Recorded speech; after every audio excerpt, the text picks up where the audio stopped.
अधिपति भगवान शंकर का स्मरण कर कर, पंचाक्षर मंत्र का स्मरण कर कर अगर आप पूजन में बैठ रहे हैं, लक्ष्मी पूजन कर रहे हैं, तो ये पक्का है अगर हमसे कुछ त्रुटि हो भी गई तो भगवान भोलेनाथ उसको क्षमा कर देंगे। और माता से निवेदन करना, हे लक्ष्मी मैया, हे वैभव लक्ष्मी, हे माता अष्टलक्ष्मी, हे माँ संतान लक्ष्मी, धान्य लक्ष्मी, वैभव लक्ष्मी, प्रतिष्ठा लक्ष्मी, यश लक्ष्मी, कीर्ति लक्ष्मी, आरोग्य लक्ष्मी, संतान लक्ष्मी, हे माँ ऐसी कृपा करिए, आप हमारे घर से रुष्ट होकर ना जाइएगा। ये घर, ये परिवार, ये सब आपका है,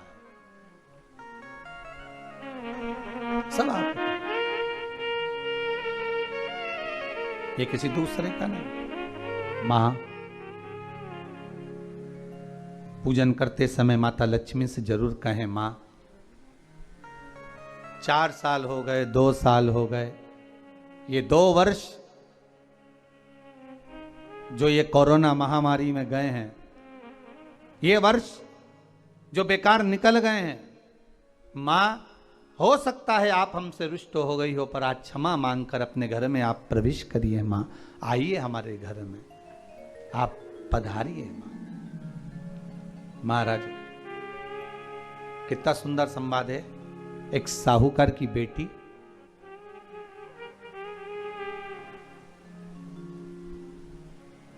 साहूकार की पुत्री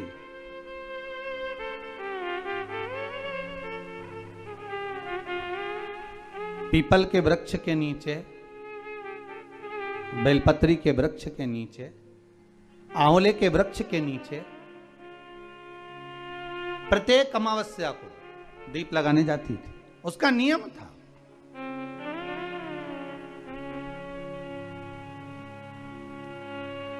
साहूकार की पुत्री प्रत्येक अमावस्या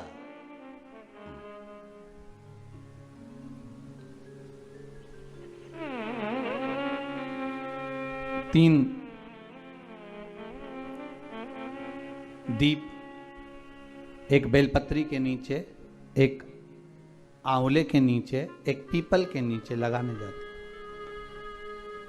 महाराज, आज नारायण ने कृपा कर दी।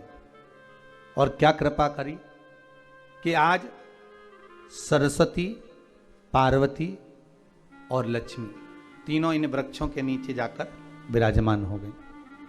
पार्वती मैया तो पहले से ही बेलपत्री के नीचे है,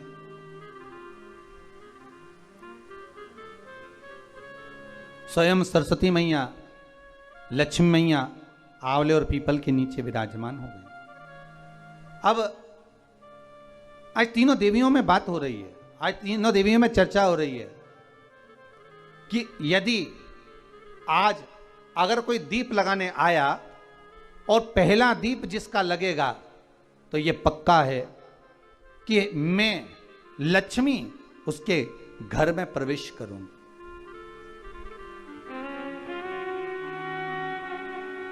सरस्वती जी बोली, जो पहले बार दीप लगाने के लिए प्रथम में आएगा, मैं उससे अपनी सहेली बना लूंगी, उसको अपनी मित्र बना लूंगी। पार्वती जी बोली, जो प्रथम दीप लगाने आएगा, पार्वती जी कहती हैं, मैं भगवान शिव से कहकर उनका कल्याण करवा दूंगी। अब ये साहूकार की बेटी, वो साहूकार जो कहने का तो साहूकार था, धन पूर्व में बहुत था, पर अब इसके पास में कुछ भी नहीं बचा था। देखिए, सुख दुख तो जीवन में चलता रहता है। आज सुख है, कल दुख है, फिर दुख है, फिर सुख है, ये जीवन में चलता रहता है। भगवान ने दिया, हो सकता है पूर्व में आपके पास में खूब धन होगा, वैभव होगा, सत्ता होगी, फैक्ट्रियां भी होंगी, दुकान भी होगा, धंधा भी होगा, पानी भी होगा, सब कुछ, सारी सत्ता आपके पास में होगी, पर समय की घड़ी किसने देखी है साहब? कौन देखा घड़ी को, कौन देखा पल को? इसीलिए कहते हैं ना, बार बार कहते हैं, तेरा पल पल बीता जाए, मुख से जप ले नमः शिवाय, ओम नमः शिवाय, ओम नमः शिवाय। बड़ी मुश्किल से मिलता है। घड़ी, पल, समय, नक्षत्र कब बदल जाए किसको मालूम है? आज साहूकार के जीवन में था साहूकार, कहने का, पर धन नहीं था, वैभव नहीं था, सब समाप्त हो गया था, कहीं पैसा चले गया, लग गया। महाराज बेटी ने वही दीप तैयार करे। दीपावली की अमावस्या नहीं थी, पर दूसरी जो अमावस्या थी उस अमावस्या पे उसने दीप लगाया। जैसे दीप लगाया, 3 देवियों ने आवाज लगाई, अरे सखी सुनो तो। साहूकार की बेटी बोली, किसकी आवाज आ रही है? अरे सखी सुनो तो। सखी ने कहा, क्या बात है? आवाज आई, 3 सुंदर स्त्रियां, बड़ी सुंदर युवती बनकर, सुंदर आभूषण वस्त्र पहनकर बैठी हुई थी। एक ही जगह पर तीनों बैठी हुई हैं। इसी को त्रिवेणी कहते हैं महाराज। जो त्रिवेणी का जो वृक्ष होता है उसमें 3, त्रिवेणी का जो वृक्ष होता है उसमें दिए लगाने का बड़ा महत्व होता है, तो इसी को त्रिवेणी कहते हैं। तीनों बैठी हुई थी। अब तीनों बैठी, आवाज लगाया, हम आपको सहेली बनाना चाहते, सखी बनाना चाहते, आप हमारी सहेली बनेंगी? अब इस साहूकार की बेटी को लगा ये तो बहुत पैसे वाली दिख रही हैं, धनपति दिख रही हैं, और मैं तो गरीबड़ी, और ना जाने में अगर इनकी सखी बन गई तो फिर इनको क्या मुझे देना पड़ जाए, कोई भरोसा है? इसलिए शास्त्र कहता है कि मित्र भी बनाओ तो सोच समझ कर बनाओ। मित्र भी बनाओ तो सोच समझ कर बनाना। ज्यादा धनपति मित्र बन गया तो मन में आएगा कि जब ये घर आएगा तो इसको घृत का भोजन तो कराना ही पड़ेगा, घी का भोजन तो कराना ही पड़ेगा। इसलिए मित्र भी बने तो ऐसा बने कि जो आपके सम्मुख में हो, उसको धन और वैभव से मतलब ना हो, उसको सत्ता से मतलब ना हो, आप उसको केवल आप से मतलब, आपकी मित्रता से मतलब। साहूकार की बेटी ने कहा, मैं आपको कल बताती हूं, मेरे पिताजी से पूछूंगी मैं आपको मित्र बनाऊं कि ना बनाऊं। ठीक है, चलिए घर पहुंची।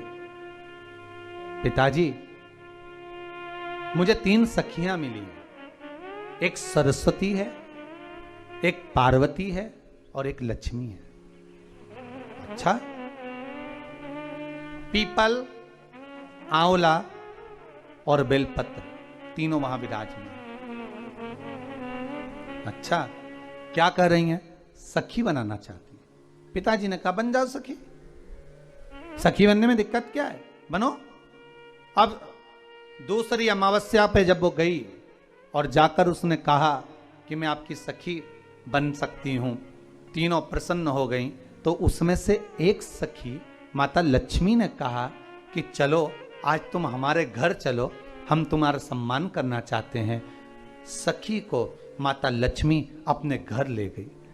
साहूकार की बेटी को जब घर लेकर गई, सुंदर सोने की चौकी, सोने की थाली और सोने के गिलास, पकवान एक से बढ़कर एक माता लक्ष्मी ने जब साहूकार की बेटी के सामने परोसे, इधर माता सरस्वती, इधर माता पार्वती नजदीक में बैठ गई और साहूकार की बेटी पकवान को पाने लगी।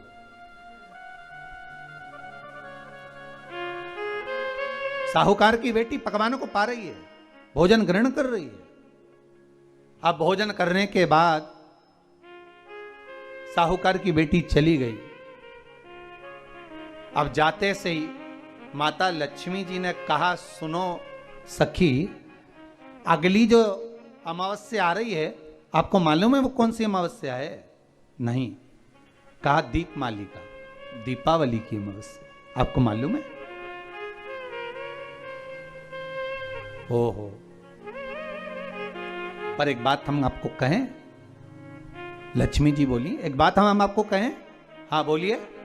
हम चाहते हैं इस अमावस्या को आप हमारे घर आई हो, अगली अमावस्या को हम आपके घर आना चाहते हैं, क्या आप हमें बुलाएंगी?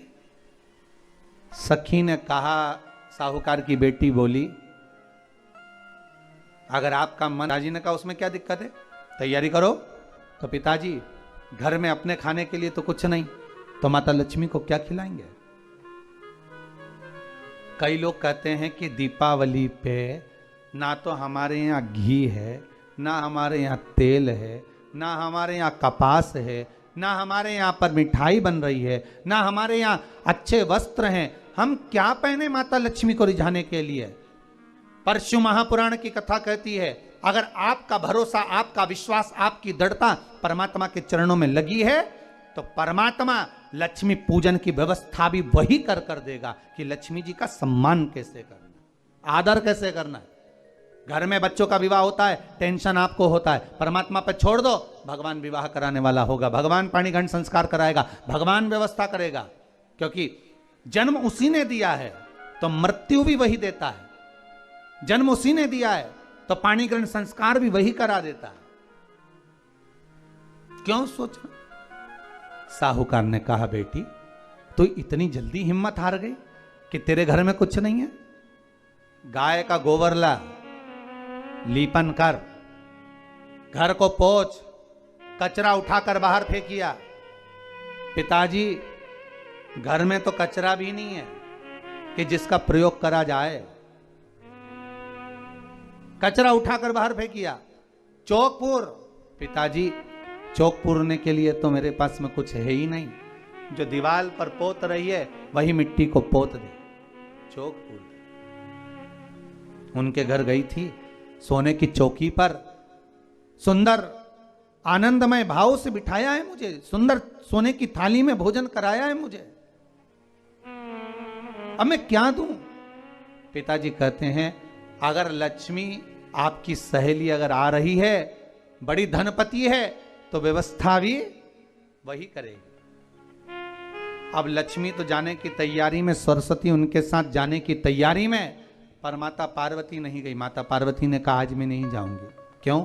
आज मुझे अमावस्या का दिन है ना, इसलिए बेलपत्री के पेड़ के नीचे मुझे रहना पड़ेगा। तो माता पार्वती बेलपत्र के पेड़ के नीचे रुक गई।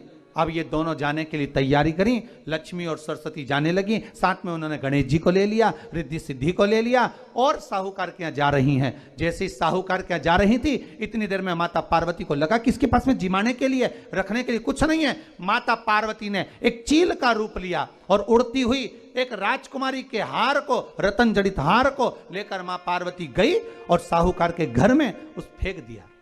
साहूकार के दरवाजे पर जैसे फेंका, बेटी ने झाड़ू लगाते समय देखा कि कचरा, ये हार कहां से आ गया? पिताजी को दिखाया, अल्लाह मैं जाऊं, और साहूकार लेकर गया हार को। जो सेठ को दिखाया, महाराज ये हार तो करोड़ों का है, कोई साधारण नहीं। धन मिला तो सबसे पहले जाकर एक सुंदर चौरंग लाया, पाटा लाया, उस पाटे पर सुंदर वस्त्र बिछाया और माता लक्ष्मी के आदर की तैयारी के लिए सुंदर सुंदर घर में पकवान बनने लगे साहब। और सुंदर सुंदर पकवान बने। जैसे ही लक्ष्मी घर में प्रवेश करी, सरस्वती प्रवेश करी, गणेश प्रवेश करे, रिद्धि सिद्धि प्रवेश करी, लक्ष्मी जी ने पहला संबोधन कहा, क्यों सखी, तू तो कह रही थी कि मेरे पास में कुछ भी नहीं, फिर इतना सारा सामग्री कहां से आ गई? सखी कहती है, मेरे पिताजी कहते थे, जिसके मंदिर में दिया लगाया है, जिस वृक्ष के नीचे दिया लगा कर आई है, जहां जिस देवता को पूछ कर आई है, विपदा की घड़ी में वही देवता आकर खड़े होते हैं। ना जाने कहां से हार मिल गया, ना जाने कब प्रसाद बन गया। लक्ष्मी जी ने ध्यान लगाकर देखा कि पार्वती क्यों नहीं आई थी। समझ में आ गया कि एक सखी पूरी व्यवस्था करने में लग गई थी। ऐसी है मेरी माँ लक्ष्मी, ऐसी है माँ पार्वती, ऐसी है माँ सरस्वती। उनकी आराधना 3 दिन से आप पाटा लगाकर पूजन कर रहे हो। आज भी दीपावली का पूजन भी आपको ऐसे ही करना है।